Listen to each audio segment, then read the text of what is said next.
Good evening, y'all. It's Wednesday, October 22nd, 2025. Welcome to the Swamp, where I cover the latest happenings inside the federal machine. There's a lot that happened today, so I'm just going to dive right in. If you enjoyed the video, please give the video a quick like if you have a second, and subscribe to the channel if you enjoy the daily updates, and I might just read your comment on the next episode if you decide to drop one. And by the way, every article you'll see in the video, it will be linked in the description below. So I'm going straight to the White House. US Treasury sanctions major Russian oil companies and calls on Moscow to immediately agree to a ceasefire. US Treasury sanctions major Russian oil companies and they call on Moscow to immediately agree to ceasefire. And let me just check one more just real quick. So this just came out 2 hours ago. So this is new. Hot off the press.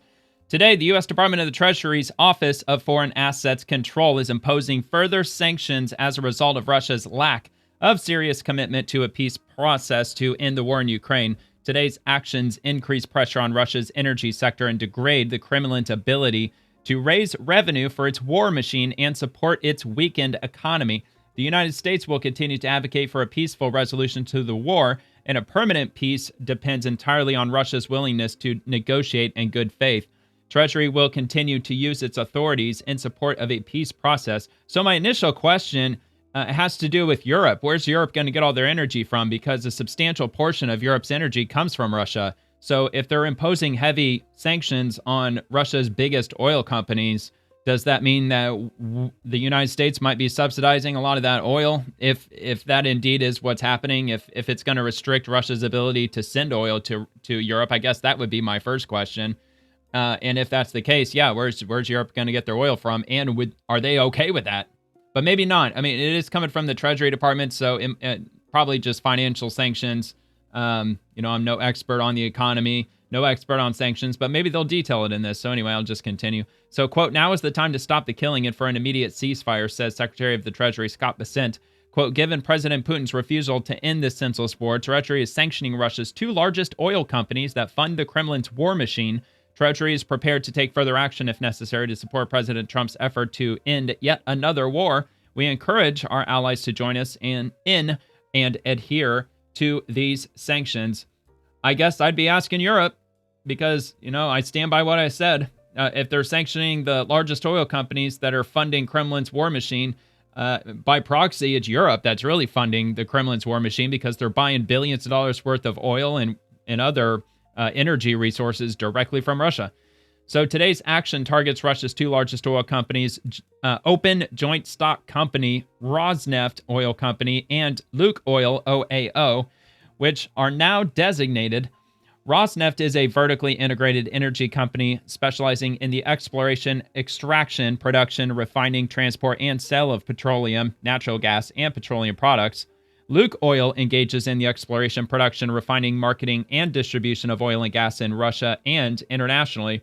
Rosneft and Lukoil are being designated pursuant to Executive Order 14024 for operating or having operated in the energy sector of the Russian Federation economy. Additionally, OFAC is designating a number of Russia-based Rosneft and Lukoil subsidiaries, a list of which is available in Annex 1 below. All entities owned 50% or more directly or indirectly by Rosneft and Lukoil are blocked pursuant to EO 14024, even if not designated by OFAC. So this is Annex 1. Rosneft and Lukoil's subsidiaries.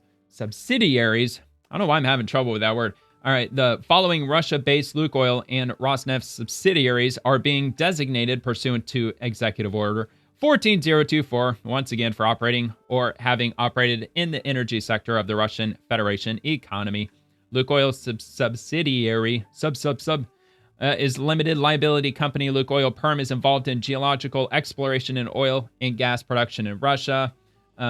Same with Lukoil or AIKA limited liability. But anyway, I'm not going to go through all of this. It's a lot of really boring jargon. So, we get the gist of it. These are all a bunch of oil companies. They're all operating in Russia. Russia, they're not quitting the war in Ukraine. And they're getting a lot of their money from these oil companies. And the Treasury Department, they're making a move against these oil companies. And the subsidiaries, which are substantial. There's a lot of them. And they're being financially sanctioned. So here's the implications of the sanctions. As a result of today's action, all property and interests in property of the designated or blocked persons described above are in the United States or in the possession or control of U.S. persons are blocked and must be reported to OFAC. In addition, any entities that are owned directly or indirectly, individually, or in the aggregate 50% or more by one or more blocked persons are also blocked, unless authorized by a general or specific license issued by OFAC or exempt. OFAC's regulations generally prohibit all transactions by U.S. persons or within or transiting the United States that involve any property or interest in property of blocked persons. Violations of U.S. sanctions may result in the imposition of civil or criminal penalties on U.S. and foreign persons. OFAC may impose civil penalties for sanctions violations on a strict liability basis. OFAC's economic sanctions enforcement guidelines provide more information regarding OFAC's enforcement of U.S. economic sanctions, which I will link that. In addition, financial institutions and other persons may risk exposure to sanctions for engaging in certain transactions or activities with designated or otherwise blocked persons. In addition, foreign financial institutions that conduct or facilitate significant transactions or provide any service involving Russia's military-industrial base, including any persons blocked pursuant to Executive Order 14024, run the risk of being sanctioned by OFAC. For additional guidance, please see the updated OFAC advisory, linked also. Updated guidance for foreign financial institutions on OFAC sanctions authorities targeting support to Russia's military-industrial base, as well as OFAC frequently asked questions. 1146 to 1152 and 1181 to 1182. I'm not going to link all that too, but I already have this linked in the description below. And it goes on a little bit longer, but if you want to read the rest of it, you're welcome to on your own time. Linked below. And I've got this from Eric Daugherty. Breaking: Biden press secretary Karine Jean-Pierre calls Caroline Leavitt deplorable. And then Leavitt fires back, quote, Karine worked for the most incompetent president in history, so I guess she has a reason to be bitter, but being bitter will not sell you books.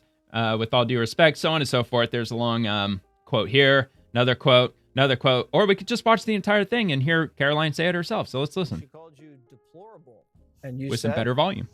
Well, with all due respect to my predecessor, she is one of the main culprits of the greatest cover-up and scandal in American history. She took the podium every day and lied to the press about the incompetence of her boss. And on this book tour, she continues to lie. She said this past week that Joe Biden would still be up for the job if he had, God forbid, been reelected in November. She actually said this week as well on a podcast that Joe Biden did more press engagements than President Trump currently does now. Oh, bullshit. Any person across Give me a the fucking aisle break, can lady. tell you that is a bald-faced lie. And I will just add, when you talk to the real... Dude, the number of times Joe Biden engaged with the press on his own time without him being corralled around, you could probably count on one single hand. Journalists, not the ones who are actually activists that pose as journalists, but the people who actually care about truth. And there are some of those left in the White House press corps. I work with them every day. They will tell you the Trump White House is the most accessible and transparent White House ever. Not only does the president take questions from the press on a near daily basis, multiple times per day, as he did today, but we also provide truthful and accurate information about what this administration is doing and accomplishing. And and it's almost completely constant. She's absolutely right. He's taking questions from the press all the time. They're constantly following him around.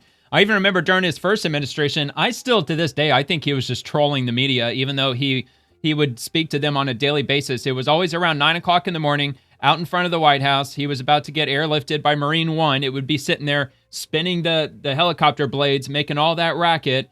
And I think that was just him just fucking with them because it was so noisy. He was standing right up against the helicopter taking questions, sometimes for 10 minutes. Other times he'd be out there for over an hour, just answering tons of questions. He's constantly taking questions from reporters. I mean, President Trump loves being transparent. He obviously loves the cameras. He loves being the center of attention. I don't think anybody's going to deny that.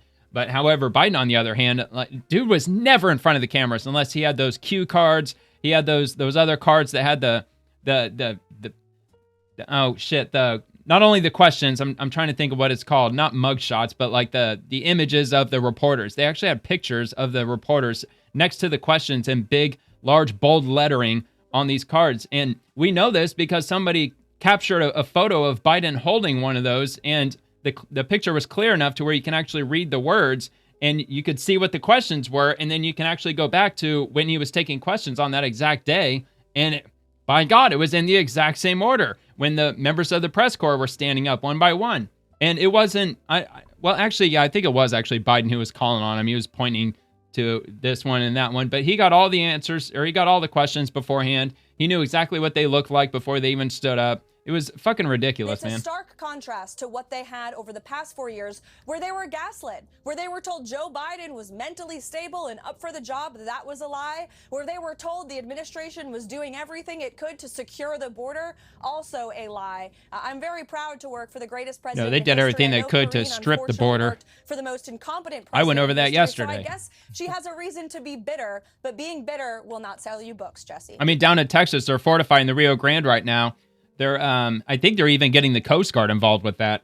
And during the Biden administration, they remember those shipping containers? I talked about this yesterday. The state of Texas, they were setting up shipping containers as makeshift border wall material to keep the illegals from pouring across the border. In the Biden administration, they ordered the removal of those shipping containers. They also sent agents.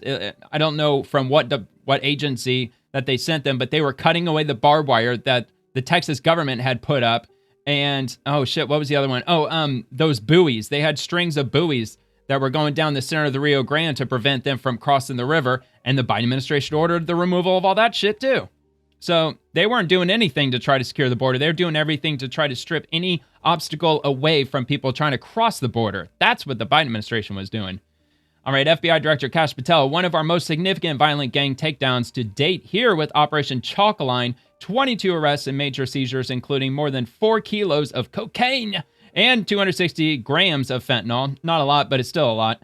1.5 pounds of methamphetamine, 6 pounds of marijuana, 23 firearms. Outstanding work, FBI Milwaukee and partners. And it's responded to the FBI Milwaukee. And they basically say the same thing. So the FBI Milwaukee special agents and task force officers, TFO, arrested 22 subjects on federal charges and executed 24 federal search warrants alongside local, state, and federal partners. The investigation was led by a Mount Pleasant Police Department TFO as part of the FBI Milwaukee Area Safe Streets Task Force, which included TFOs from the Caledonia Police Department, Mount Pleasant Police Department, Racine County Sheriff's Office, and Racine Police Department. Additional local, state, and federal law enforcement partners assisted in the operation, which included the Cudahy Police Department, Milwaukee County Sheriff's Office, Milwaukee Police Department, Oak Creek Police Department, West Allis Police Department, Wisconsin Department of Justice, the Division of Criminal Investigation, Wisconsin State Patrol, ATF, DEA, FBI, HSI, and the U.S. Marshal Service. The FBI Milwaukee continues to prioritize crushing violent crime together with our law enforcement partners to ensure public safety and security in Milwaukee, Racine, and throughout the state of Wisconsin.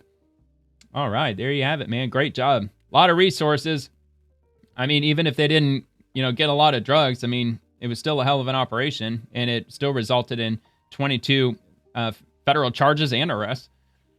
All right, moving on to Nick Sordor. Exclusive. Portland police aren't just shielding Antifa, they're actively working against DHS agents. I caught them multiple times taking videos from leftist protesters to launch investigations into DHS agents who use pepper spray on rioters. Pull federal funds from Portland! ! While Portland police allow Antifa terrorists who attempt to blind DHS agents to hide behind them, they're also trying to undermine DHS's ability to defend themselves. I'm not sure this police department is even salvageable at this point, but let's see what he's talking about.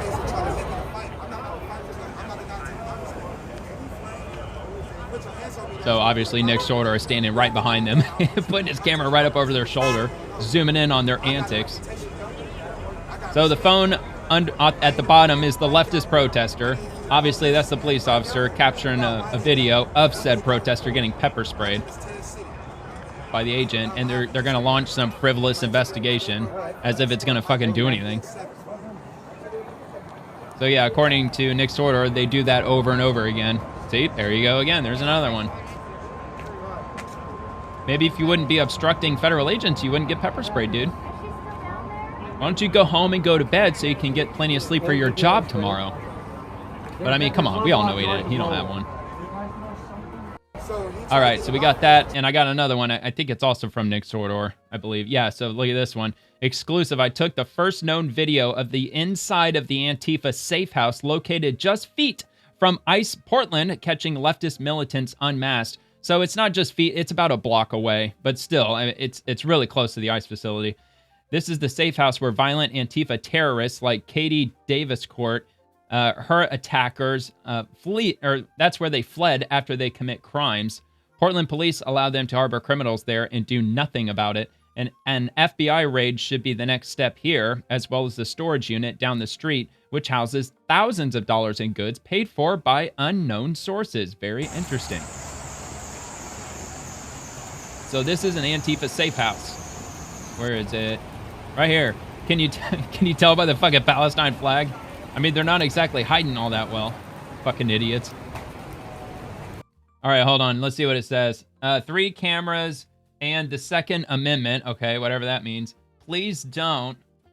Okay, it says, please don't hang out in here. No. What does that say? It says no vaping. And I don't know, something. I can't read the middle one. The one that's right here. Like, no, she's masked. I have no idea. But anyway, restroom, no fascist, Zionist, or racist. Yeah, okay. Democracy has not survived capitalism. Defend democracy, oligarchy, probably fascism, or whatever the hell that says. Something resistance. Then you got a bunch of Antifa bozos over here pretending that they're doing something educational. Like taking some notes next to their little Palestine flag. I noticed they haven't given credit to Trump yet for freeing Palestine. I'm still waiting on that one. Uh-oh. Oh, yeah, you better close that door, honey. Too late. Hey, look at that. Oh, here comes the man. Here comes the big, strong man. Get the fuck back, what are you doing? What are you doing? Dude, you already got your mask off, you dumbass. Bye. Deuces. I'm just like your stupid hoodie hoodie public says. Sidewalk. Close the window if you don't want to see in. There you go. Fucking idiots. So fucking closeted gay. Ugly. Oh, you so triggered. You look stupid. What you got in Wait, there? can we talk? This Huh? is live? They got triggered pretty easily. They got to quit taking all that estrogen-laced fucking soy milk they keep drinking. So yeah, I mean, you just illustrated how close it is to the ICE facility. It's just around the corner. Going into the Antifa safe house. Yup. Yep, with their stupid umbrellas. Fucking stalking women. Fucking minors and shit. What the fuck is wrong with you? Why are you stalking this person? She assaulted me. She assaulted you? Do you have proof of that? Yeah, my black guy. It's on camera. Guy? You didn't just You don't have a black guy. I don't see it. Get hit by your boyfriend or something? All right. Why do they think that? I mean, do they expect to just disappear? I mean, it's quite obvious what they're trying to do. They're trying to go into this building. The assault suspect is in the safe house. Get away from me. Okay, all right. Anyway, so yeah, that's happening out in Portland. All right, from Andy No, a Portland police liaison officer outside the ICE facility says it is a First Amendment right for the rioters to shut down traffic on the road. He says officers will not remove rioters on the street. Video by Oregon feminist. Is why are we allowing them to block the streets? Yes. So it's a delicate balance. Of It's actually not a First Amendment right. And then, like, you know, What about the cars to citizens' move right to through. travel? This is not like a one-way situation. It's not explicitly Like, there stated are in the other ways to Constitution, get but people the from courts McAdam off and on have McAdam. interpreted it as So, such that we as of do right have now, freedom we're not to gonna move. enact anything to like prevent people from being in the roadway while they're practicing their First Amendment right. We are asking Whatever, them dude. to not be in the street if they can. Yeah, but see, that only works when you have a permit. You're supposed to be getting a permit from the city if you're going to be blocking roads to engage in peaceably assembling and exercising your First Amendment right, because the citizens have a right to know when the road that they have public access to is closed. Because I'm pretty sure that they're required by law to post that. I don't know if it's in a newspaper. I don't know exactly where you can go to because I've never done the research myself. But I believe that it has to be publicly stated when a protest is going to occur if it involves closing anything that's public. And every single road out there, unless it's in a gated community, is a public roadway. That may change, but as of right now, they're allowed to take up the street space because they're practicing their First Amendment right. Yeah, to well, show us the protest. permit. We don't want to They don't infringe have on one. that right. when there's not a major issue of cars coming to hit them. Because this is not a major roadway right here. And people can get around them easily. Okay. And they're also They can get around them easily. workers to help guide traffic. Except the occasional asshole who throws a rock at him. In the past, I know, like in the 2020 riots, people were being arrested. Or maybe it was riots before that, but I know in the past there were, like, I think maybe after Trump was elected in 2016, I attended some events that were going on, like, in the downtown area, and it was a very hard line about if you step off of the sidewalk, you will be arrested.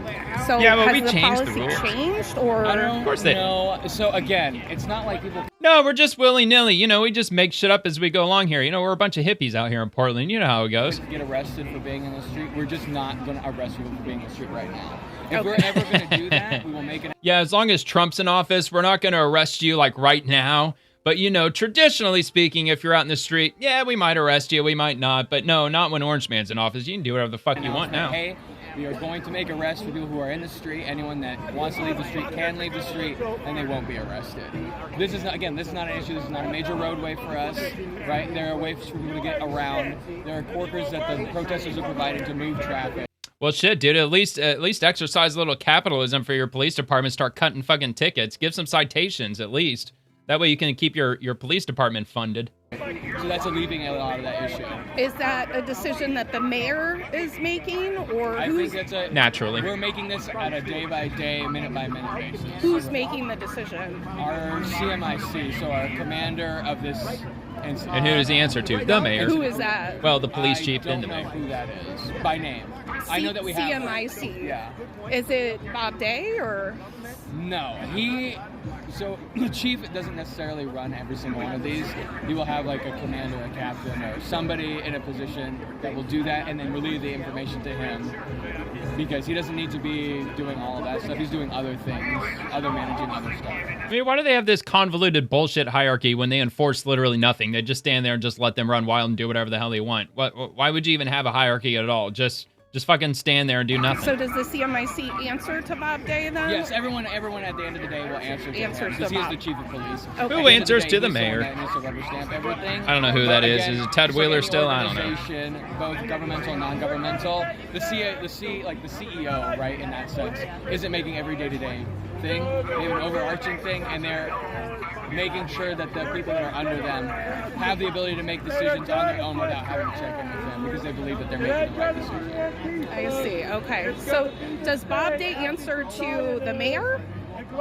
Yes. Yeah. Yes. Duh. Okay. So course he ultimately, does. the mayor is at the top of the Yes, he is. hierarchy as far as all decisions here. That's why you got to vote in your local elections, Yes. people. Okay. Because the mayor is like the head of the state. So if the mayor said you need to not let people be in the street at all, you guys would carry that out. That's and why make sheriff's arrests? office is better than a police department, because at least you can elect your sheriff. I see. Okay. Can't elect the police chief. Interesting. Only the Okay. mayor.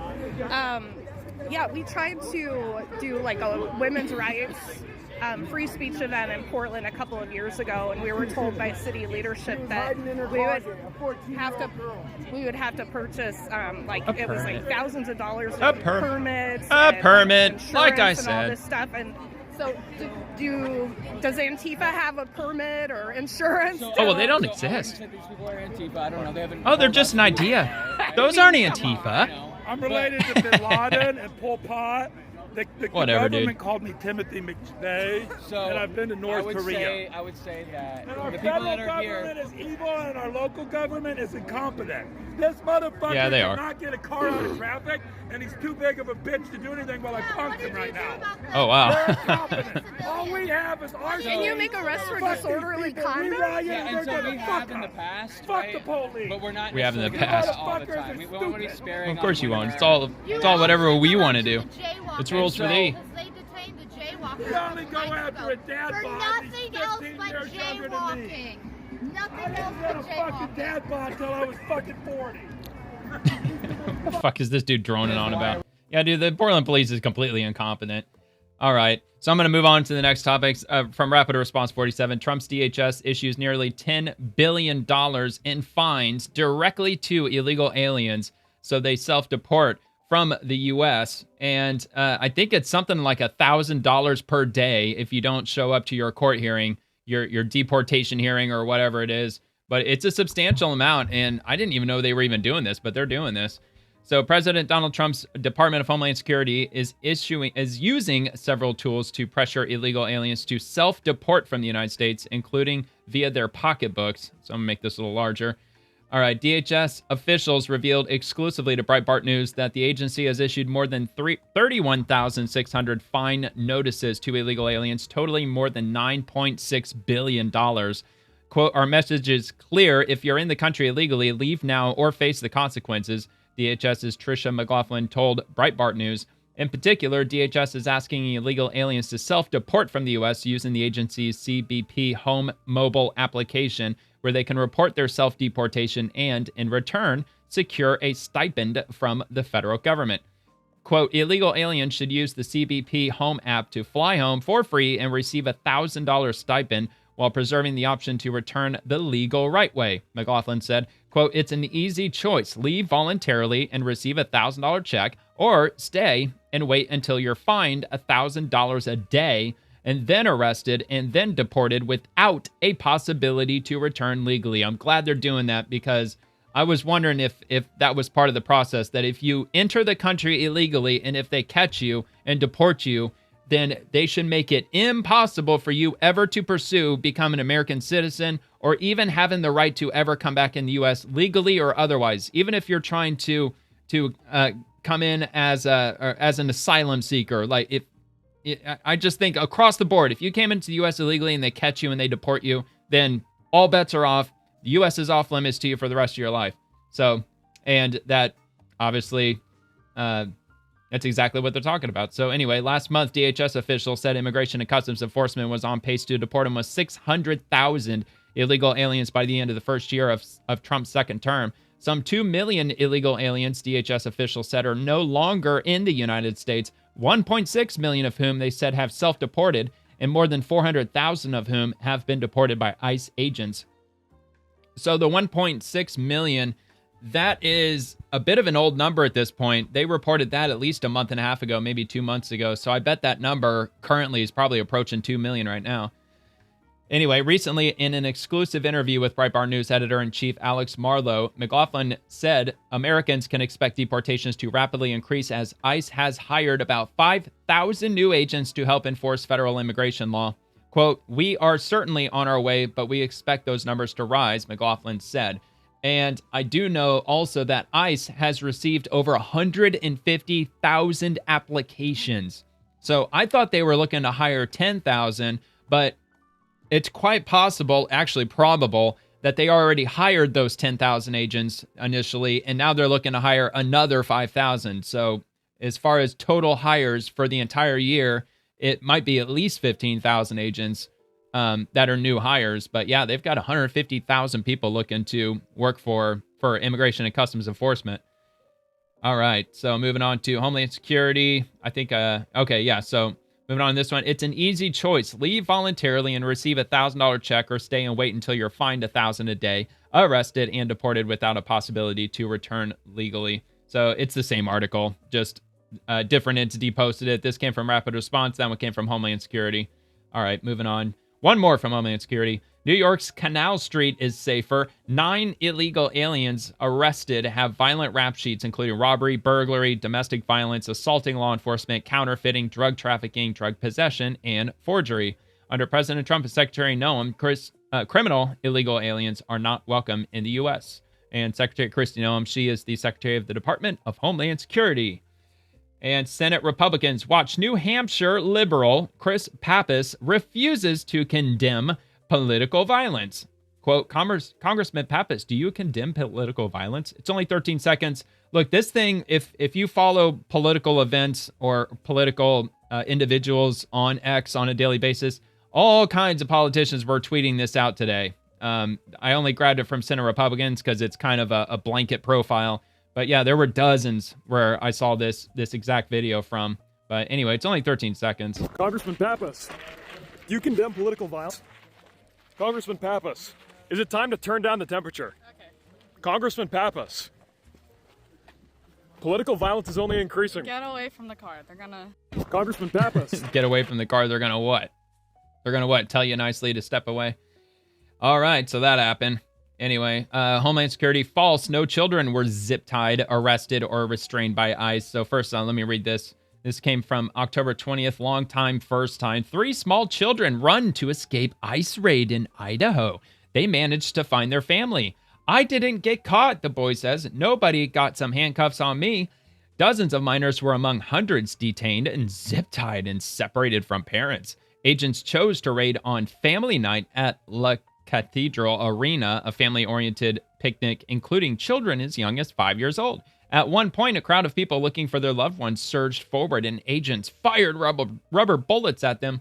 The joint FBI and ICE raid was allegedly looking for an illegal gambling operation in Wilder, Idaho. I mean, do they have videos of kids in zip ties? Do they have videos of children like screaming and running away? Agents firing bullets at children? Do they have any of that shit? I somehow doubt it. But anyway, let's see what they do have.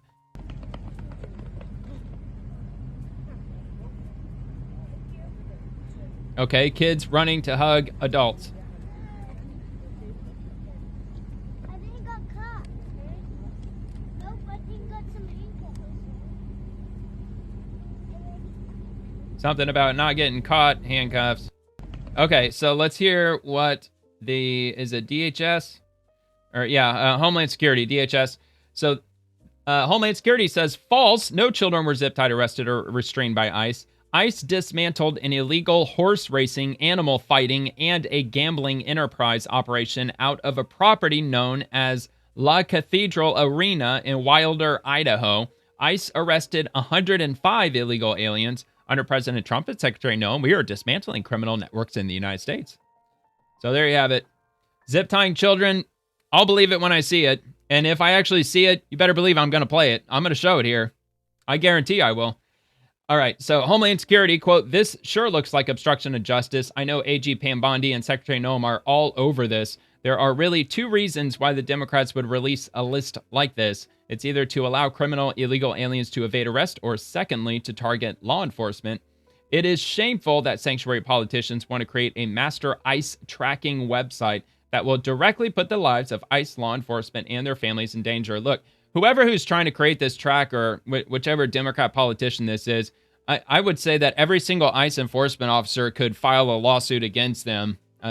Probably, I don't know, class action. That's probably not the right way to put it, but they could get their asses sued off for it because they have no legitimate good reason why they would create an app like this to give the public the ability to track federal agents during their personal lives. That it obviously doesn't make any sense.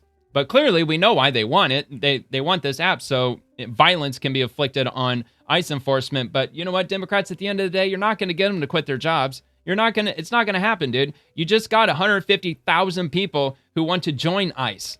And a lot of them had applied during a time when Democrats shut down the government. And a lot of, if not most, ICE enforcement agents aren't even getting a paycheck right now. And there's still people that are signing up to want to be ICE agents. So it ain't going to work.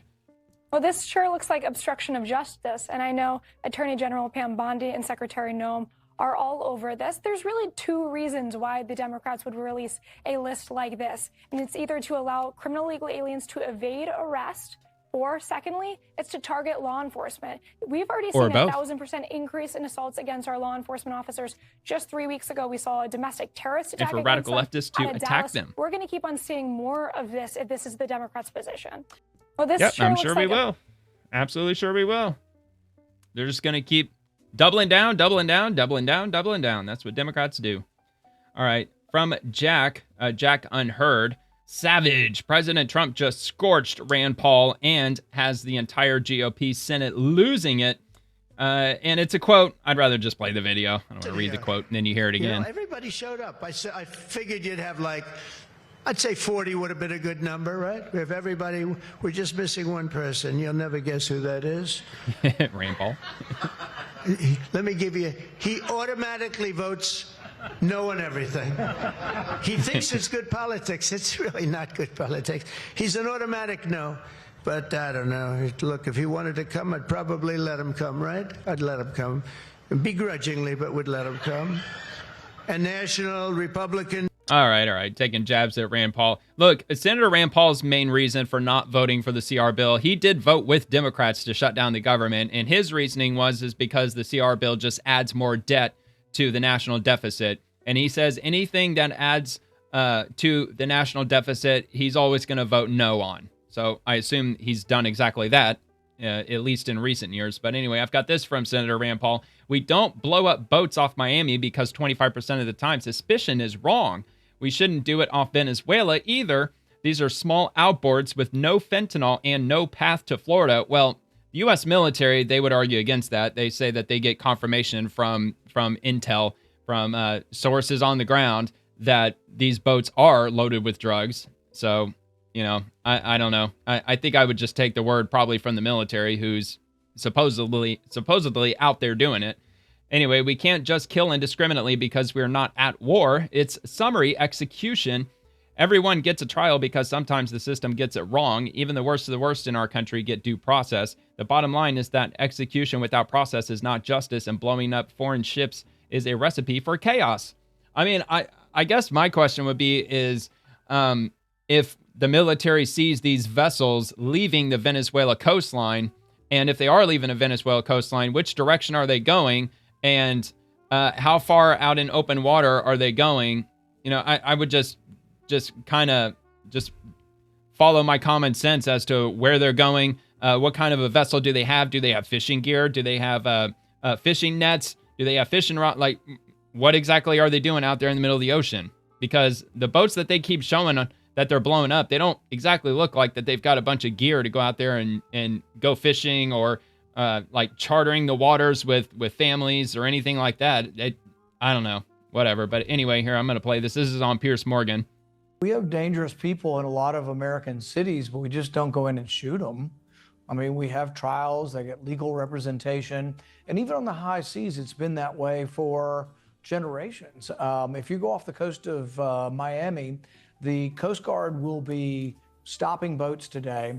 And about 25% of the boats that they stop, that they're suspicious of drugs, there won't be any drugs on board. So 25% of the time the suspicion is wrong.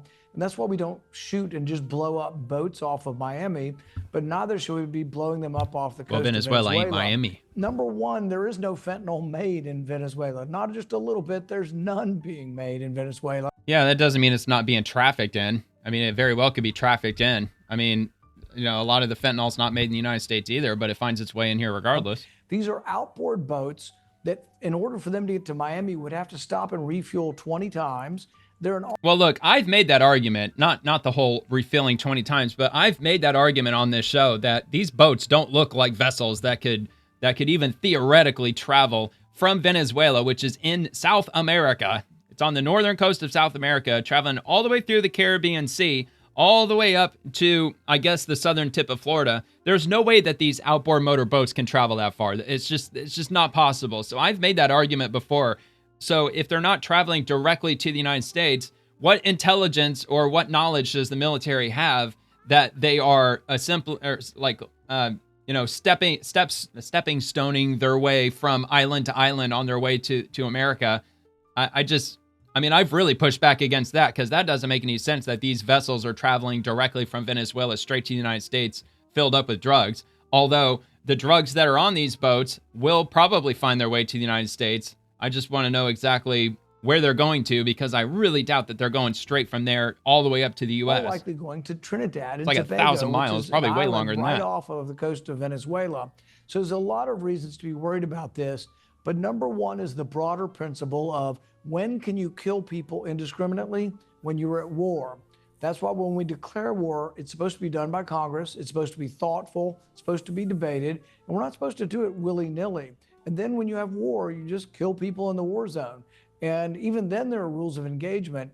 But interdicting drugs has always been a criminal activity and a criminal anti-crime sort of activity, where we don't just summarily execute people. We actually present evidence and convict them. Yeah, look, I don't fully agree with them blowing these vessels out of the water. However, I just leave my assumption up to the U.S. military that they've got good enough intelligence to determine that the drugs that are in these vessels, they might not be going directly to the U.S., but one way or another, they're going to find their way into the U.S. because I'm sure that these drug cartels, I'm sure they've got a very sophisticated network all throughout the Caribbean. They might be going to Aruba first. They might be going to possibly Jamaica, even though I think even Jamaica is probably way too far for these outboard motors traveling from Venezuela. But all right, anyway, so this also is from Rand Paul. As I told Piers Morgan on Piers Uncensored, Washington's fake choice is a $2 trillion deficit or a $3 trillion deficit. I say choose neither. Both parties are spinning us into oblivion. I'll keep fighting for a real solution. Balance the budget with real across-the-board cuts or no more passing the buck. Rand Paul, who's joined us. Senators earned the president's ire this week for criticizing both the budget and the US strikes on Venezuelan boats, and joins me again. Welcome back to Uncensored, Senator Paul. Thank you very much for taking the time. First of all, let's just go through the two things which have wound up Donald Trump. Your objection, first of all, to the budget.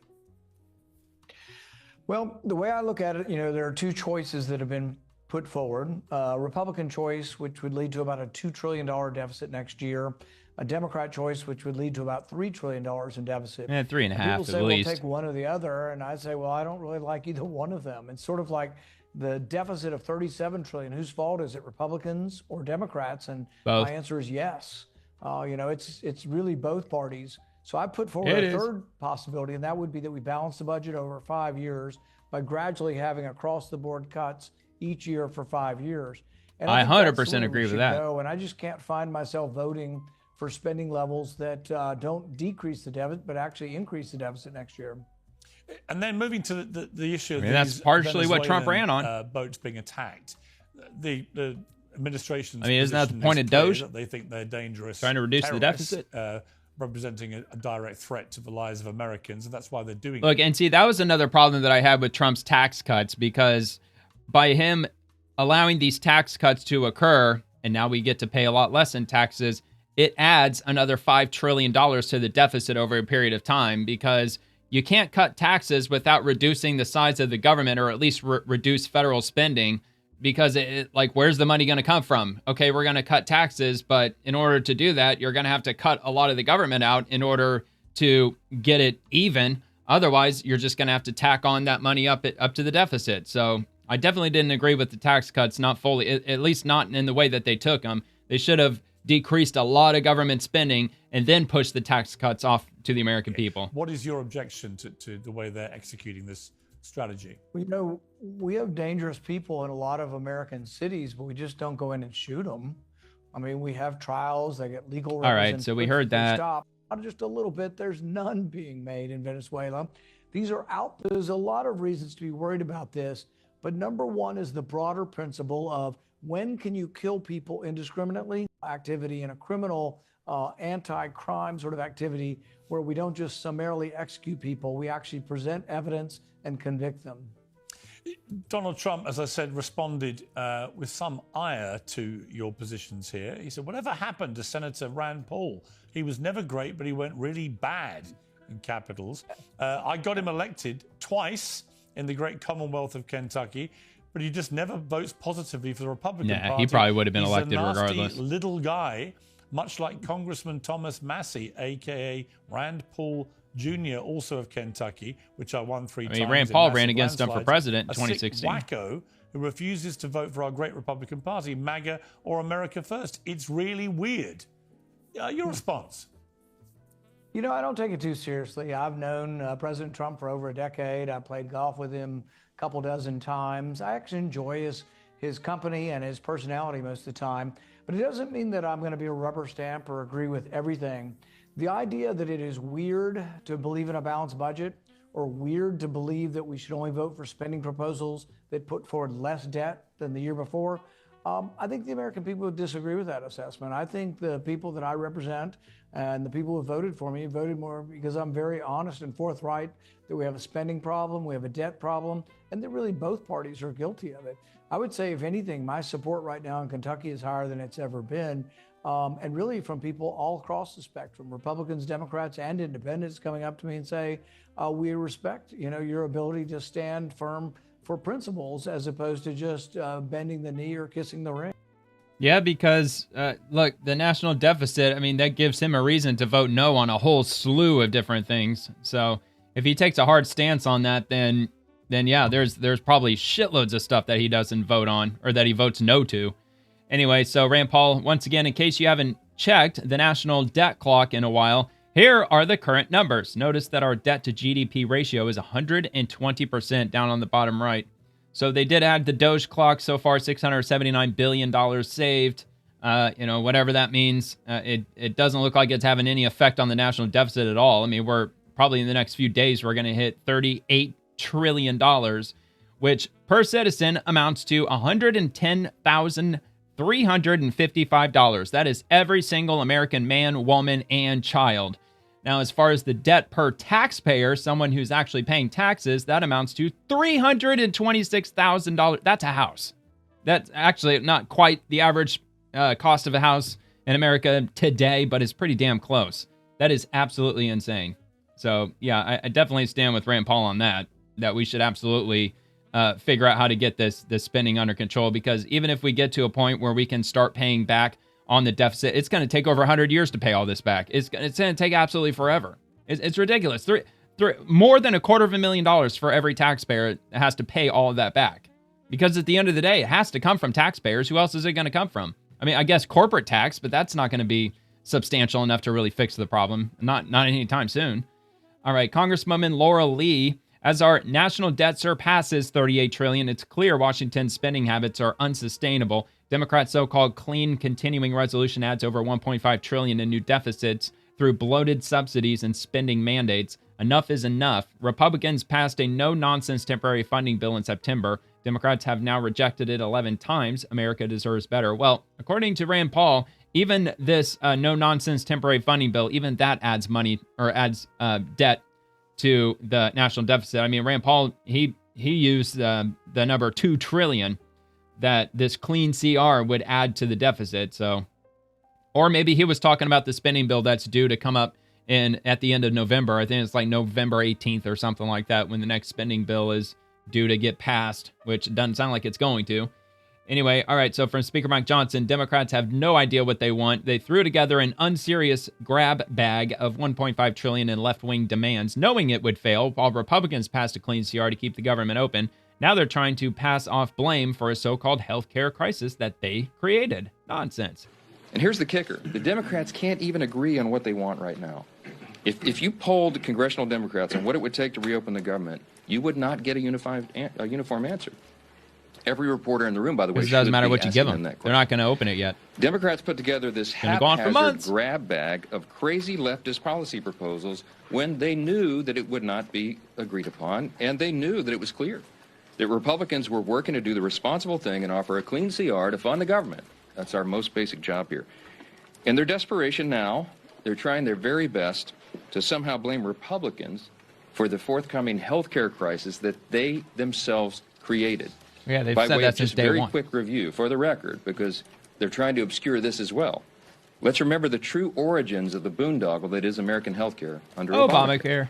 Democrats wrote that bill. They passed it into law without a single Republican vote. Not one. During the COVID pandemic, Democrats created temporary Obamacare credits, again, without a single Republican vote. No Democrats Republicans. then voted to extend those credits. They set the expiration date on it. And then when they held the majority in the Senate, it was Democrats who chose not to extend those credits beyond this year. Now, as we approach their own self-imposed expiration date, now they are breathlessly insisting to you, and on all the interviews, that somehow it's a Republican crisis. Give me a break.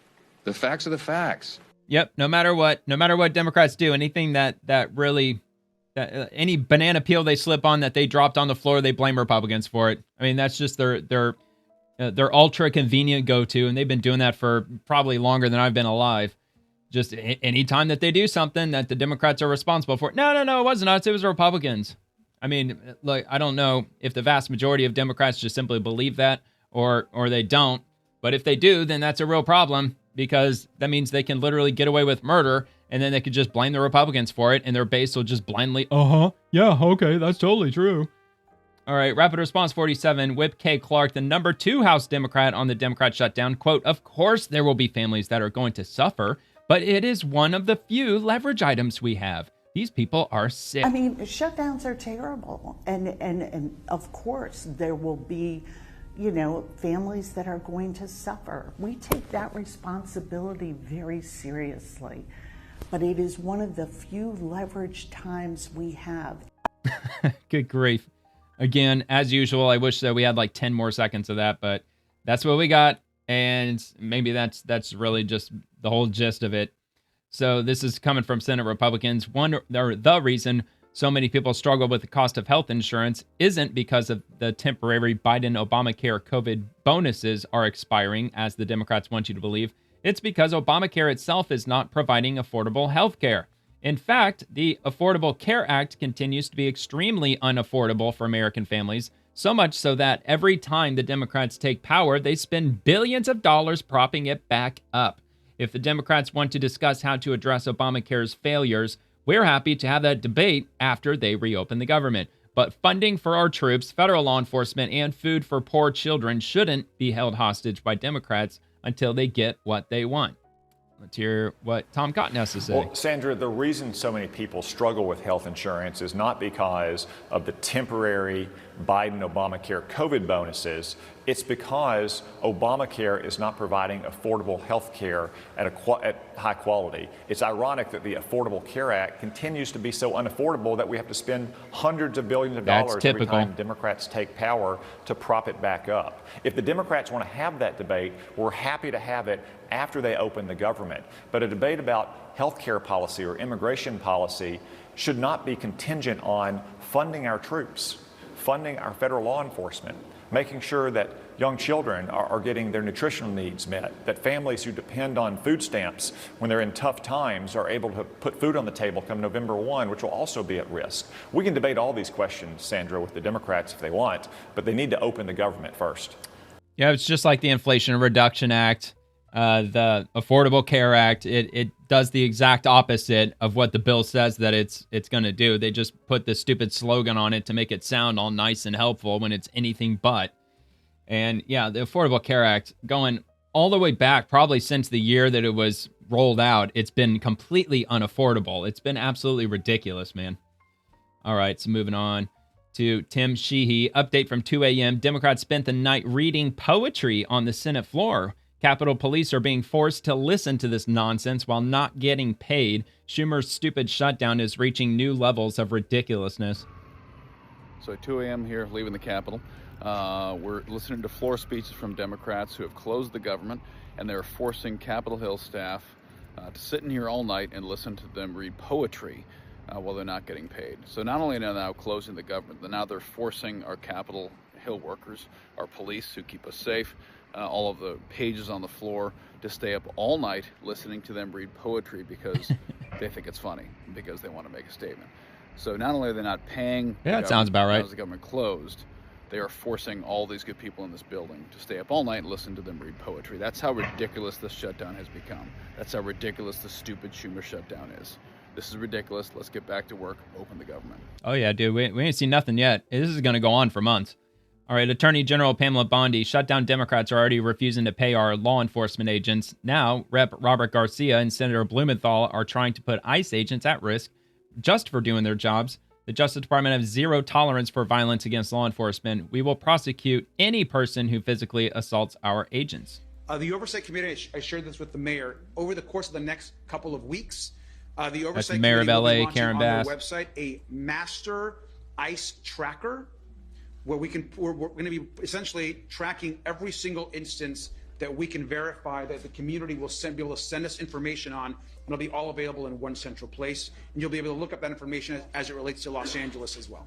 And why? Like, what would your justifiable reason be? Like, why shouldn't you be sued into oblivion for that?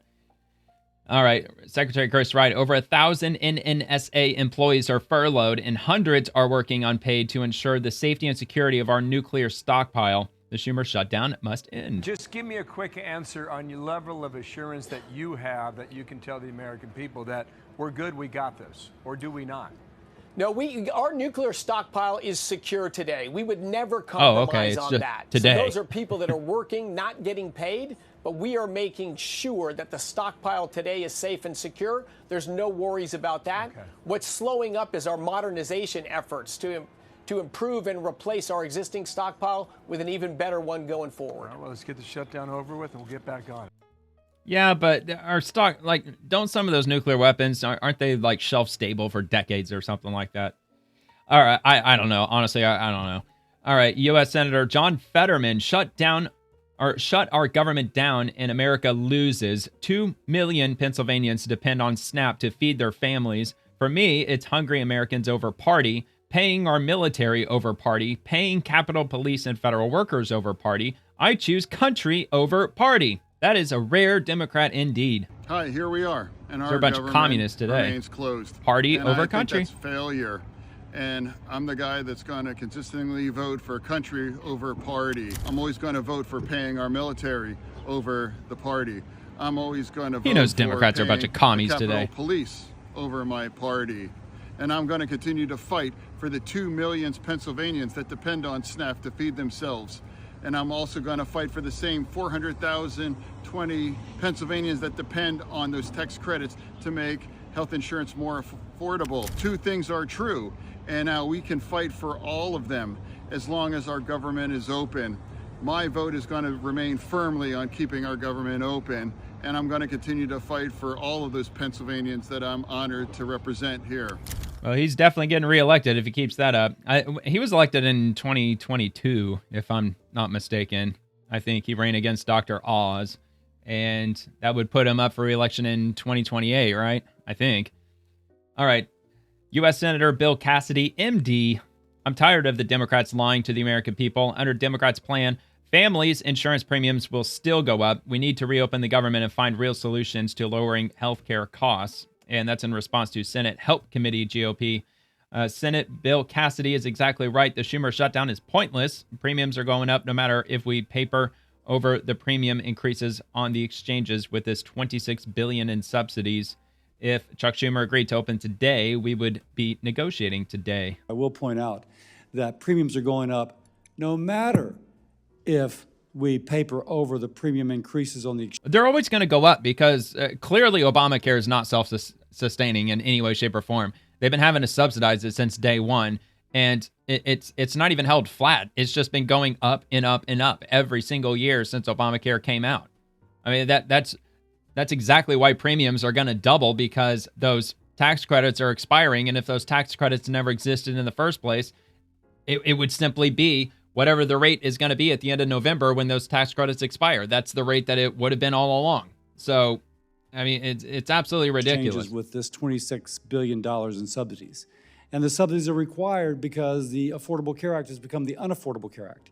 And premiums are going up 20% in the employer-sponsored insurance, which has nothing to do with what we're currently battling over. They're going up 30% in the Obamacare exchanges, but only a small portion of that is related to these exchanges. Now, Republicans, if Chuck Schumer agreed to open today, we would be negotiating today. How do we actually lower health care cost, which is better than papering over? And I wasn't going to bring Get this people up, healthy. But we've had a series of conversations about this, and I think it's important to set the record straight. Yeah, you do what Secretary Kennedy's doing. Get America healthy again. Get America to lose weight. I mean, your weight is something you do have control over. You don't have control over your height, but you do have control over your weight. And, I mean, that's really what's going to end up lowering healthcare costs, if anything, because I honestly don't have the answer for anything else other than price fixing healthcare goods and services, which I don't think any American, would be in any way in favor of that. I sure as hell wouldn't be. I mean, price fixing is dangerous as hell. All right, Senate Republicans, it's a thread. Democrats raised Americans' healthcare costs by passing Obamacare. Now they've closed the government to protest their own mistakes. Republicans are happy to discuss Obamacare's failures, but Democrats must reopen the government first. Democrats created Obamacare. Democrats also created the Biden-Obamacare COVID bonuses and set them to expire at the end of this year, all without one single Republican vote. Democrats' COVID bonuses are a short-term solution that won't solve the much larger problem, and in some ways, it makes the problem worse. Yes, it only drives it up more and more.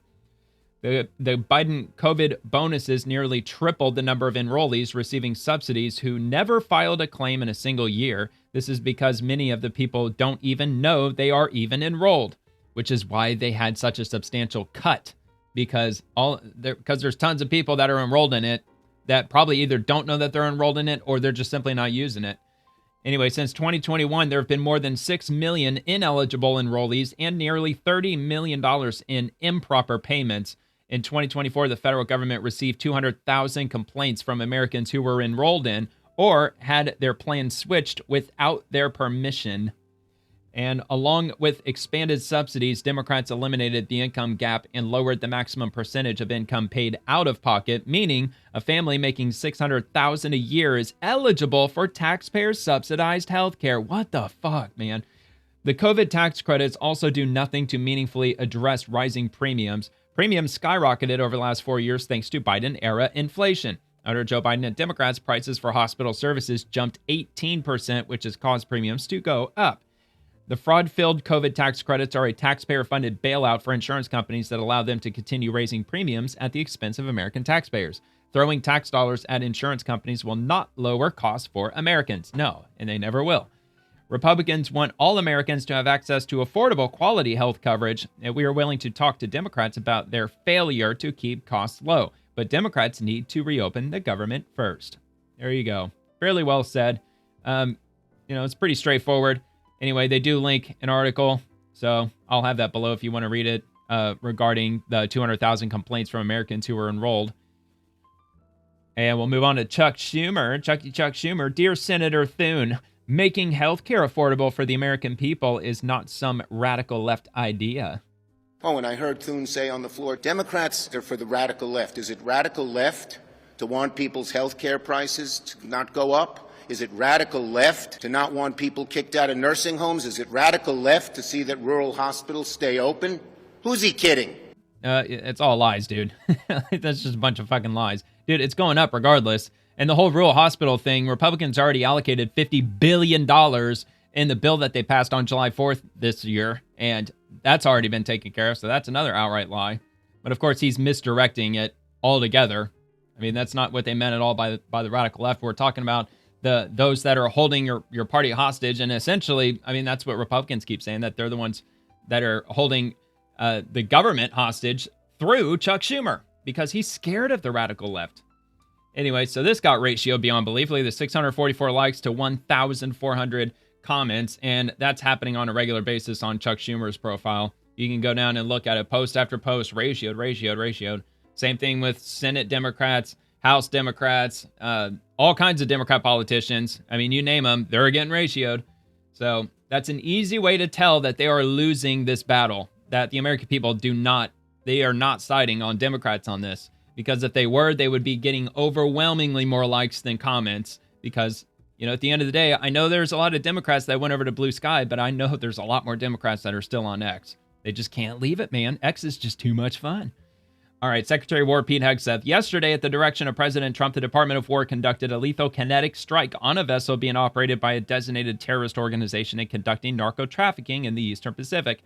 The vessel was known by our intelligence to be involved in illicit narcotics smuggling, was transiting along a known narco-trafficking transit route and carrying narcotics. There were 2 narco-terrorists aboard the vessel during the strike, which was conducted in international waters. Both terrorists were killed, and no U.S. forces were harmed in the strike.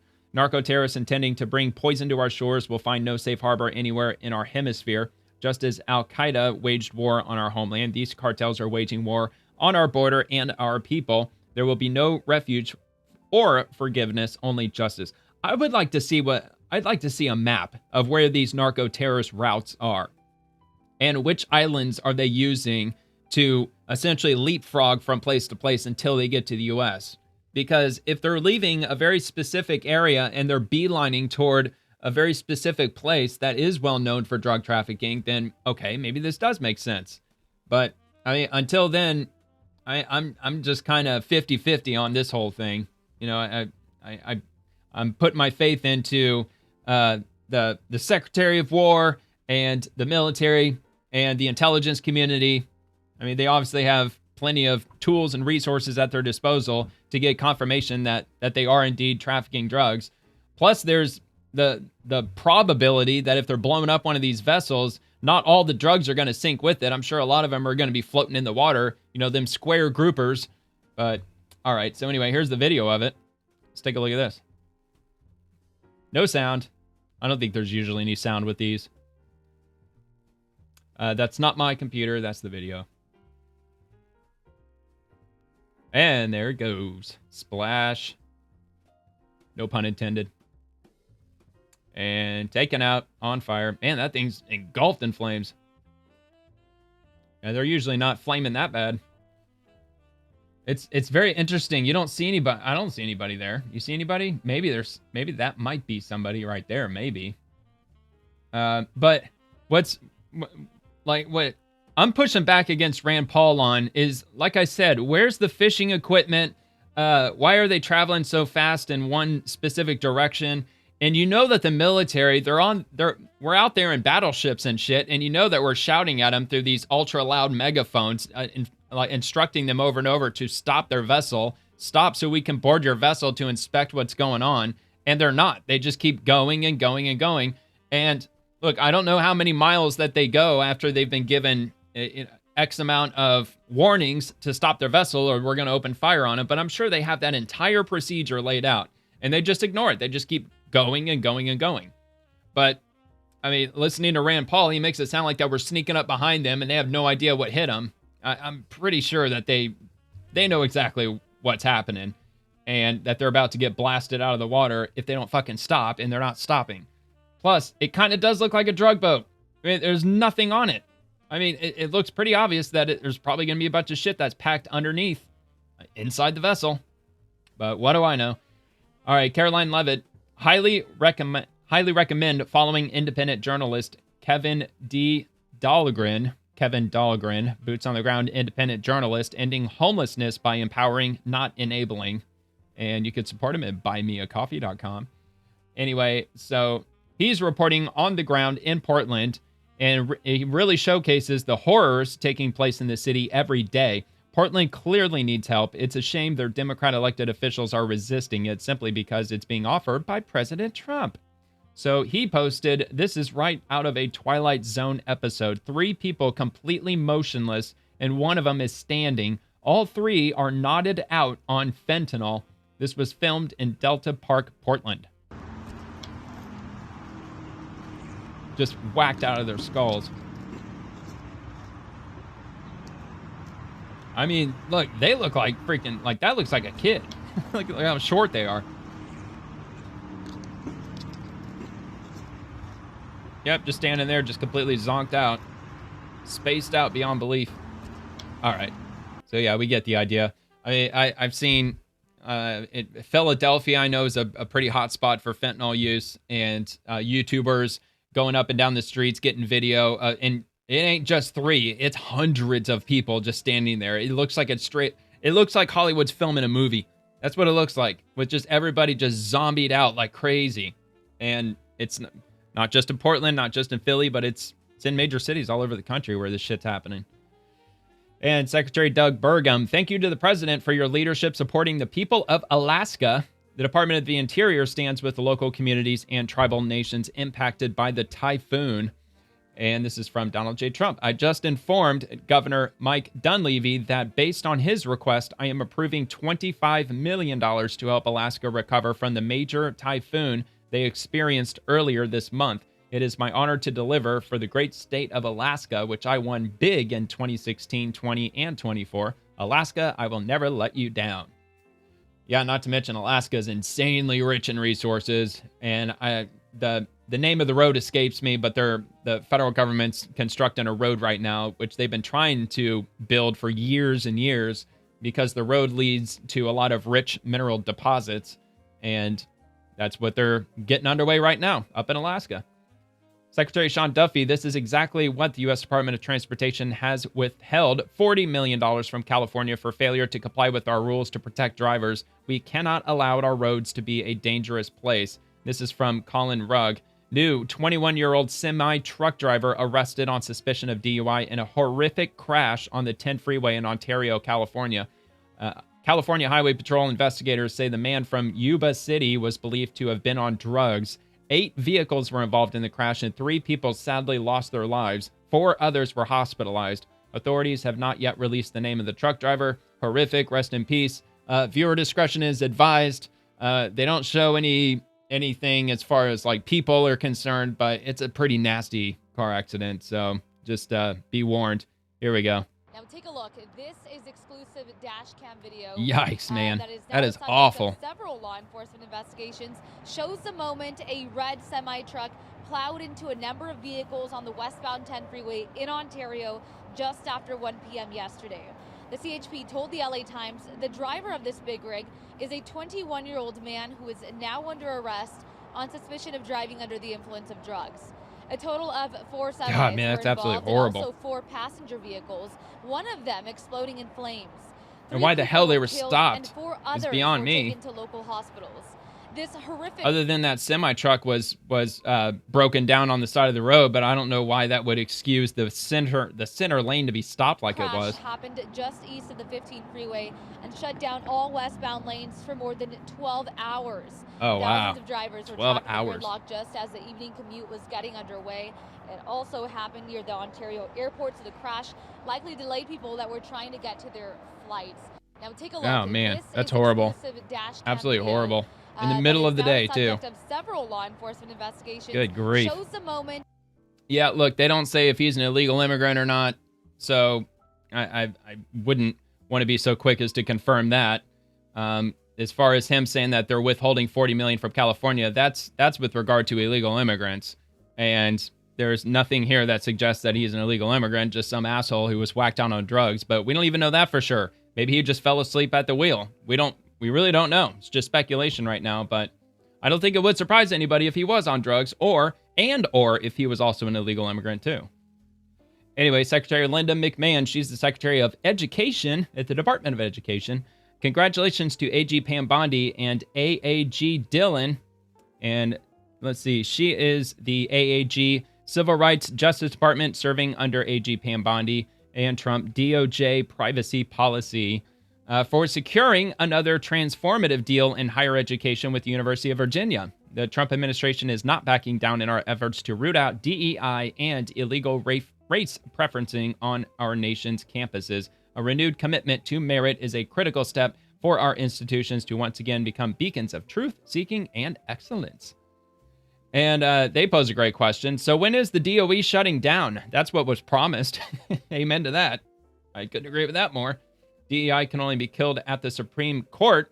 While these single victories are nice, they don't solve the problem of discrimination for the long term. Yeah, I mean, you think that we fixed all that in the 1960s with the legislation that was passed, but nope, apparently not. Democrats just want to keep carrying that torch forward and try to discriminate any way they possibly can.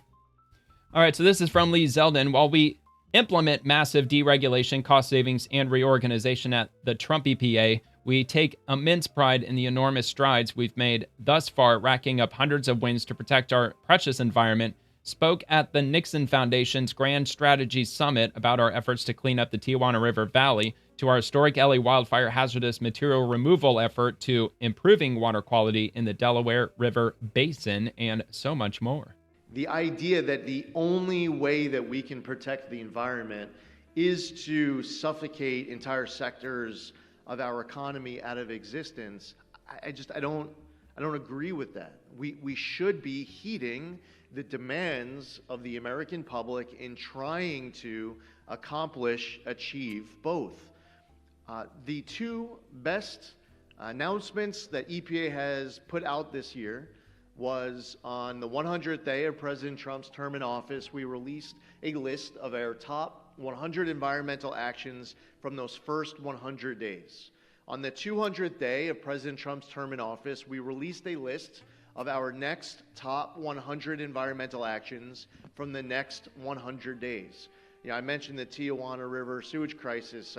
I'll give you two other very quick examples. LA wildfires happened just before we came in. In the middle of January, President Trump comes into office. He signs an executive order. He's giving EPA 30 days to complete our hazardous material removal in order for the Army Corps to come in for their phase 2 debris removal. The initial reaction was that it was impossible, that hopefully we might be able to complete this mission by this summer, but getting it done within 30 days was not going to happen. We got it done in just less than 30 days. We increased water quality standards for 30 plus miles of the Delaware River Basin in southeast Pennsylvania. There are so many examples like this across the country that while we talk about the regulatory environment that we inherited and trying to get these regulations right, we take great pride in what for us has been the two best announcements, in my opinion, that we've made of all of the environmental accomplishments that we are quite proud of since January. Well, I think getting rid of the mile per gallon requirements with motor vehicles, at least stripping away a lot of it. Now that it's over like 40 miles to the gallon right now, that pickup trucks must be getting, thanks to at least Biden's EPA. So let me see if I can find that first 100 days. Let me go here and try this. All right, so I'll probably try Google. I kind of prefer Google over Brave when it comes to searching for articles, at least. So the EPA 100 environmental actions. Here we go. From the U.S. Environmental Protection Agency, 100 days, 100 environmental accomplishments. And we have the second one that he's talking about. EPA celebrates another 100 days with 100 more. Let me see if he actually lists all of it, or if they do. They celebrate another 100 days with 100 more pro-environmental actions. Okay, so I'm going to go ahead and link that. And hold on, let me do this. Let me actually just grab both of them. And those will be linked in the description. If you're just curious, if you're curious about those 100 things that he's talking about, I'll have it down there below for you if you want to take a look. And from Homeland Security, the luxury jets lies are insane. Here, let me get rid of that. All right, the government planes purchased will replace aircraft that were as much as 20 years old and experiencing significant maintenance issues. A Coast Guard report even found that maintenance for the service's two long-range aircrafts was costing millions per year. Safety and mission readiness are top priorities at DHS under President Trump and Secretary Noem. And I know the Democrats, they're pushing back against the Department of Homeland Security, really against the Trump administration, because they ordered something like a dozen or 24 jets that are brand new. It's going to cost billions of dollars, and they're calling them luxury jets, which I'm sure they're not. I would be pretty surprised if they actually are. However, I'll push back against her and say that a lot of the airlines that we fly, those jets are well over 20 years old. I believe that there's even passenger airlines that are still flying in the air every day that were built in the 1980s, even probably in the 1970s, and they're still being serviced to this day. So 20 years old, as far as aviation or at least commercial travel is concerned, 20 years old isn't really all that old. So anyway, so they got an article here from The Blaze, and let me just take a quick look at it. So the facts about planes used by Noem after liberals spin a wild narrative. And so we got this. The Coast Guard has been using Gulfstream aircraft for its leadership since the early 2000s. Well, Gulfstream, it's kind of a luxury aircraft. Pretty sure it's a luxury, or at least it very well could be. Munch ink has been spilled in the mainstream media by Democrats after the Department of Homeland Security acquired new jets for top officials within the agency to use for travel. But a deeper dive shows the purchases are not only standard, but also a matter of safety. Liberals, such as David Axelrod, have characterized the aircraft as luxury jets and bewailed their hefty price tag. However, while two used Gulfstream jets added to the Coast Guard air assets cost $172 million, the Coast Guard has been using Gulfstream aircraft for travel for its leadership since the early 2000s. Well, that doesn't make it right. Just because they've been doing it for a long time doesn't mean that it's perfectly fine. The plane... the new long-range Gulfstream 5 jet replaced was also 20 years old. The New York Times noted that the acting commandant of the Coast Guard told Congress back in May that the avionics are increasingly obsolete, the communications are increasingly unreliable. They need to modernize the air fleet, was again emphasized by Admiral Kevin Lunday in a press release on Saturday. The timing of this investment underscores the Coast Guard's vital need to modernize its command and control capabilities to meet today's rapidly evolving operational demands. As maritime activity increases and national security challenges grow more complex, maintaining reliable air mobility is essential to ensuring continuity of operations and mission success, Lunday said. Since January of 25, the plane that is being replaced has experienced 30 days of unplanned maintenance, with 6 missions requiring unplanned cancellation. And anyway, it continues just a little bit, but we got the gist of that. And moving on to US Trade Representative. While China is testing different narratives to justify their escalatory move to control the flow of rare earths, the reality is that China wants to exert economic control over the world. So From in CNBC. Geneva, we had an agreement where they would limit their rare earth export controls, they'd keep their retaliatory tariffs down, and we would suspend a good portion of our tariffs. What he's talking about, I believe, was a 90-day agreement, which the 90-day agreement expired quite a while ago at this point. On the reciprocal tariff. That was in the So spring. We kept our part. We kept that tariff low, and we had very cordial and constructive discussions over the summer. And then again, a couple of weeks ago, the Chinese decided they were just going to go ahead and expand those controls on rare earths again, not on just us, but on the whole world.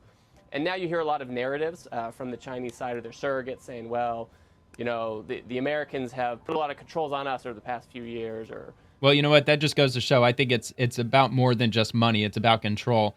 Because China, they could just raise the prices of it. Since the CCP runs China, you'd think that they would have the ability to just simply raise prices on Chinese-owned rare earth minerals. But they're not doing that. They're fixing the amount that they're releasing to the world market. they put out a new rule that would, you know, to avoid evasion of U.S. export controls that they didn't like, or their fees on ships. So they're trying out a lot of different narratives, when the reality is they just want to exert economic control on the world. They started in April with the rare earth magnets. They're using anything else that has happened as a pretext. The reality is we made a promise in May to keep our reciprocal tariff on them at 10%. We kept that promise, and they have not kept theirs. Well, it's probably also a method that they're using to try to slow down our progress with AI development so they can play catch up. That could possibly be part of their plan. However, it's going to end up backfiring. It's already backfiring against China, because now we're speculating for the exact same rare earth minerals that China has essentially a monopoly over. And we're now discovering, well, I'm sure we've long since discovered where all these rare earths are located geologically across the United States and up in Alaska. And we're making a move, and we're digging them out right now. And we're breaking ground. We're developing all these mines, and these companies are getting to work. And we're just going to start producing all these rare earth minerals internally. And that's what we should have been doing from the get-go. But in the short term, it's probably going to put us at a disadvantage for China putting a chokehold on the rare earths, because we don't have all of it out of the ground yet. At least not a supply that we're probably used to paying for from China. But I don't know. We'll have to see where that goes. So Rapid Response 47, construction at the White House. How could a president ever do such a thing? So here's an image, of course, different presidencies doing construction on the White House. So it's clearly it's nothing new. I mean, I remember hearing the story. I can't remember which president it was, but it might have been Benjamin Harrison, maybe, who was the president when the White House got electric lighting or electricity. And then there, well, who was it? Was it Taft? It might have been Taft when they installed the first elevator. But anyway, like, you know, those fun stories that you learn like back in like elementary school or whatever with regard to the president. So anyway, that's in response to Aaron Blake. A bunch of people have responded to the apoplexy about Trump tearing down the East Wing by assuring he's only taking down part of it. Washington Post now reports as of Tuesday, it appears that what remained was also headed for demolition, which I'm sure isn't true. I don't think they're demolishing the entire East Wing. Anyway, so that's the section right here that was demolished, just the outer, this like exterior, looks like more of an awning than anything. So they got rid of that, but they're not tearing down this entire building. They're only just taking down just this section, and I believe the ballroom's going to go right here, right there at the end. So obviously a lot of work's been done on the White House over the years. So, oh yeah, okay, so there's a couple more pictures. The demo has removed this driveway, not the East Wing itself. So it's not even, well, yeah, I guess it is somewhat of an awning. It's, yeah, so it's just a driveway. It's not even an interior part of the building that they took down. And what else do they have? So we got that. Okay, so that's basically it. Just want to make sure. Yeah, all right. Anyway, so yeah, that's the part under construction. Demolition works being carried out. And got a little bit more on this from Dan Scavino. Wait until she sees the name of it. And this is from Hillary Clinton. It's not his house, it's your house, and he's destroying it. White House begins demolishing East Wing facade to build Trump's ballroom. Yeah, facade. That's the better way to put it. And he's claimed construction of the $250 million ballroom wouldn't interfere with the existing White House structure, and it's not. It's only interfering with the driveway. It's okay. So some individuals who have to get into the White House, they either have to go in through a different entrance or they're going to have to park their car over here and not underneath the roof. So they might get a little wet. God forbid they use a fucking umbrella. All right, so this is from Sean Parnell. Today, the Department of War is announcing the next generation of the Pentagon Press Corps. We are excited to announce over 60 journalists representing a broad spectrum of new media outlets and independent journalists have signed the Pentagon's media access policy and will be joining the new Pentagon Press Corps. 26 journalists across 18 outlets were among the former Pentagon Press Corps who chose to sign the DoW media access policy. New media outlets and independent journalists have created the formula to circumvent the lies of the mainstream media and get real news directly to the American people. Their reach and impact collectively are far more effective and balanced than the self-righteous media who chose to self-deport from the Pentagon. Americans have largely abandoned digesting their news through the lens of activists who masquerade as journalists in the mainstream media. We look forward to beginning a fresh relationship with members of the new Pentagon Press Corps. All right, so from the U.S. Department of Energy, the previous administration recklessly drained the SPR for political purposes. President Trump is starting the process to refill this national security asset to secure American energy dominance. The Strategic Petroleum Reserve is something that was drained considerably under the previous Biden administration. You announced the other day you're going to buy about 1 million barrels. At what price? What will it cost the taxpayer? Well, oil prices, as I said, are quite low right now, and that's a great time to be a buyer. So we want to treat taxpayer money like it's our own, because, of course, it partially is. We're just making common sense decisions good for our country. But think about that, where President Biden did everything he could to stand in front of domestic oil and gas production and oil refining. And then, of course, gasoline prices went sky high. He begged Venezuela and Iran to pump more oil. And then he drained over 200 million barrels from our Strategic Petroleum Reserve, putting our country at risk to help him in the midterm elections. The contrast between President Trump's leadership and President Biden's leadership couldn't be more dramatic. Yeah, and that was, I'm sure y'all remember that when gas went up to like $5-6 a gallon. When was that, in 2022? It actually might have been in 2021 maybe. But yeah, gas went up $4, $5, $6 a gallon, and they got the prices down artificially by yanking it out of the Strategic Petroleum Reserve. And now that it's damn near empty, the Trump administration's trying to replenish it. Okay, so from the GOP, well, technically from Donald Trump's Truth Social, for all of those people voting in New Jersey and Virginia for governor, attorney general, or any other position, please remember this. A Republican vote means a drastic drop in energy prices and energy costs, a drop like you've never seen before. A Democrat vote means a doubling and even tripling of your energy bills and prices, traditionally the highest cost of an American citizen. So if you vote Republican, your energy costs are going to go down tremendously. If you vote Democrat, your energy costs are going to go through the roof, making energy virtually unaffordable for you and your family to pay. Also, remember that if you don't go to the polls and vote, it's the same thing as voting for a Democrat. So go to the polls and cut your energy costs in half. Yeah, there you go. That's one way to look at it. So, yeah, if you're in New Jersey and Virginia, better get your ass out there and vote, man. All right, the White House, President Trump participates in a meeting with the Secretary General of NATO. This is the last post that I have. It's long. I'm not going to play more than maybe a minute or two, and I'll just link it right now in case I forget. If you want to check this out, Secretary General of NATO, they have a meeting. I think this thing goes about 30 minutes, give or take. It's like 33 minutes maybe. Or no, it's not. No, or no, 56 minutes. Damn. All right, so let me adjust the volume.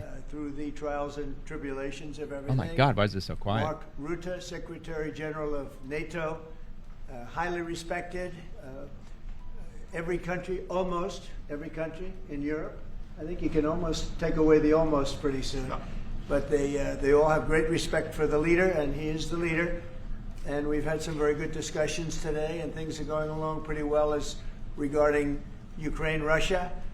We thought it would be a little bit easier. That's turned out to be tougher than the Middle East. The Middle East was supposed to be the tough one, and we've solved that puzzle, but this one will get solved also. So I want to just say it's an honor to have you, Mark. Thank you very much. Thank you so much for hosting again. And we were texting, I think it was on the day when you were in Israel and in Egypt, this tremendous success you had under your leadership, bringing peace to the Middle East. And then we texted each other and said, and the next big thing has to be Ukraine, Russia. And I want to help, NATO wants to help, my colleagues want to help to basically deliver on your vision of peace in Ukraine. And I really want to thank you for everything you're doing, including breaking the deadlock with Putin, starting the dialogue in February when you came in as president in January, but also for everything you did with NATO, the fact that we are now at this 5%, the huge success in The Hague at the NATO summit, the fact that Europeans are also stepping up when it comes to Ukraine, basically the weapons from the US being delivered to Ukraine, paid for by allies, and the Europeans coming together to discuss how can we sustain Ukraine post the peace deal. All of this is evidence of your leadership of pushing the Europeans and the Canadians to do more, to deliver, and to equalize in spending with the US. So on all of this, and today we will talk more on how we can really bring Ukraine to the next phase and get this terrible war, and all the bloodshed ended. And as you know... All right, well, I guess I'll just end up cutting it there. But again, it'll be linked. I mean, we get the gist of it. I mean, I'm sure he got the most important points out there during his opening statement. So, or you can go directly to the White House if you want to check that out. And just one last quick look at the shutdown. 21 days, 20 hours, 48 minutes, and 6 seconds. I'm sure that number is going to get much bigger over the coming weeks and months. I hope not. Definitely not rooting for it. Hopefully they get back to business sooner rather than later. So anyway, if you enjoyed the video, please like the video and subscribe to the channel. It would really mean the world to me if you subscribe. And I'll drop a new show every evening, Monday through Friday, covering the swamp and everyone living in it, the politicians, those bureaucrats and agencies and everything else. I also post daily episodes on X, so feel free to comment over there too if you'd like. Thank you so much for watching, and I hope you have a great rest of your night, and God bless America.